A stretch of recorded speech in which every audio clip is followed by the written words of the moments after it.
स्वर्गत doctor वेणुमाधव पंडा चतुर्थ श्राद्ध वार्षिकी स्मृति सभा अनुष्ठित। विशिष्ट समाजसेवी परोपकारी हृदयवान व्यक्तित्व युव नेता शिक्षाविद तथा सत्यसाई ग्रुप ऑफ इंस्टीट्यूशन पूर्वतन चेयरमैन स्वर्गत डॉक्टर वेणुमाधव पंडा चतुर्थ श्राद्ध वार्षिकी अवसर में एक स्मृति सभा बालेश्वर सहर मिशन पड़िया स्थित स्वर्गत पंडा बासगृह अनुष्ठित हो जाइछि। वरिष्ठ सांबादिक श्री किशोर कुमार दास संचालन में आयोजित स्मृति सभा ओडिशार उपमुख्यमंत्री प्रभाती परिड़ा स्वर्गत पंडा बापा पूर्वतन मंत्री तथा वर्तमान सिमुलिया विधायक पद्मलोचन पंडा बस्ता विधायिका सुभाषिनी जेना प्रमुख जोगदी स्वर्गत पंडा फोटोचित्र में पुष्प अर्घ्य प्रदान करने सहित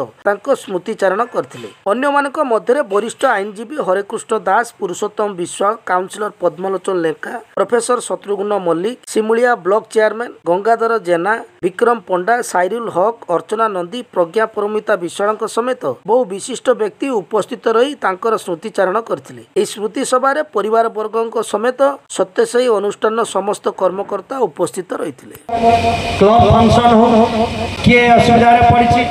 कार पुआ पाठ पढ़ी पारे कार झील बाग रही ये सब कार्यक्रम आग धारे जड़े युवक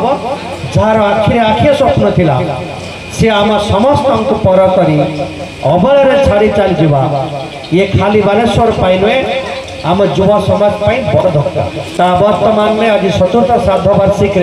प्रति गभीर श्रद्धांजलि जनाऊँ जो मैंने बसी नवेदन करने चाहिए जे जो पथ प्रदर्शन करके से किसी समय भितर निज को प्रतिष्ठित करने उद्यम करते सफल से पथरे जदि आम चलवा जो श्रद्धांजलि सभा अनुष्ठित होना जो भी था से स्वर्ग था जन्म नहीं था निश्चय आत्मा शांति पाइब एवं पुत्र को हरला पर मुझे अंतर गभीरतम प्रदेश कृतज्ञता ज्ञापन करने चाहिए धन्यवाद देवाई चाहिए जिते धन्यवाद देले भी कम हम पद्मलोचन पंडा को पुत्र को हरैबा पर भी पाखरे सिमुलिया को विकास करने सिमुलियार लोक सांगे रही बालेश्वर लोक सांगे रही परिणत बयस जी परिश्रम कर